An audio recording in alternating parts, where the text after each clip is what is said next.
In this video, we're going to talk about rounding to any place value.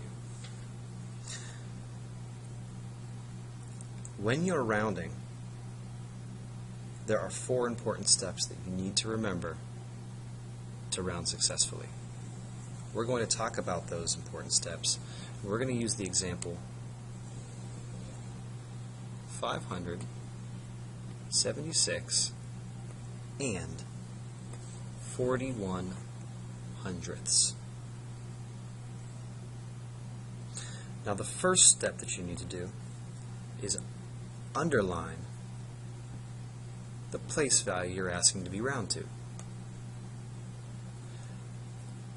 For example, if you're using 576 and 41 hundredths, you need to underline the place value you're asked to round to. If you're asked to round to the tens place value, you would underline the tens place value. Notice I said tens and not tenths. Second step in rounding is you need to circle the number to the right.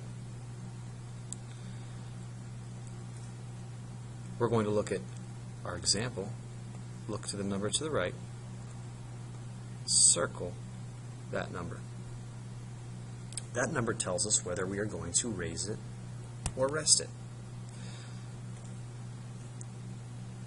That's our third step, raising or resting our underlined number.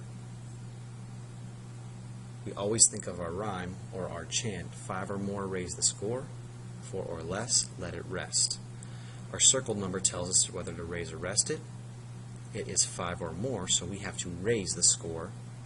We're going to raise that 7, and we're going to raise always by 1 number.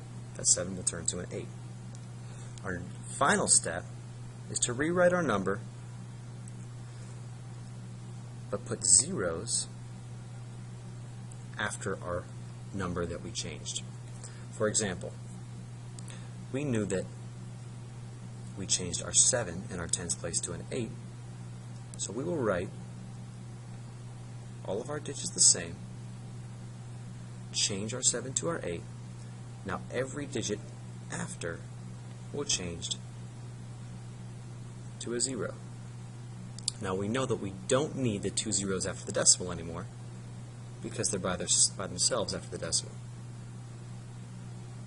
We also know that since we are rounding to our tens place, every digit after our tens place is now a 0. So 576 and 41 hundredths rounded to the nearest tens place would be 580. Remember those 4 steps whenever you're rounding.